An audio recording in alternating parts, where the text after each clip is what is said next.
সাদাকাতুল জারিয়া, তোমার সম্পদের দ্বারায় আল্লাহর ঘর যদি একটা সৌন্দর্য হয়, আল্লাহ রাসূল বলেন সাদাকাতুল জারিয়া, তোমার মা কবরে শান্তি পাবে, তোমার বাবা কবরে শান্তি পাবে। আজকে এই মসজিদের জন্য আমি 10টা বাবার নামে হাত তুলে দোয়া করতে চাই। আমি মুসাফির মানুষ বাবা, আমি রাতে চলে যাব।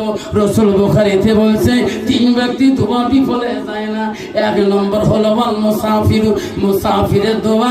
2 নম্বর মুসলিম ব্যক্তি দোয়া। 3 নম্বর মা বাবার দোয়া। সেই দোয়া বলছে বাপ এই মসজিদের জন্য আব্বা আমি 10টা বাবার নাম ধরে দোয়া করতে চাই গো।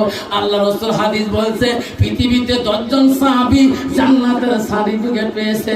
1 নম্বর পেয়েছে আবু বকর সিদ্দিক, 2 নম্বর হযরত ওমর, 3 নম্বর ওসমান গনি, 4র্থতে আলী, 5মতে আবু তালহা, 6 নম্বরতে আব্দুর রহমান বিন রাব।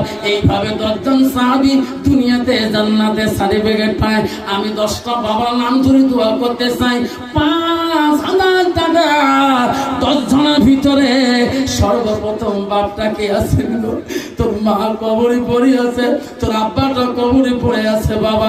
সর্বপ্রথম বাবাটা 5,000 করে টাকা আর মসজিদুল বাইতুল্লাহ আল্লাহর ঘরের জন্য, আমার নবী আল্লাহর বাড়ির জন্য আমি সর্ব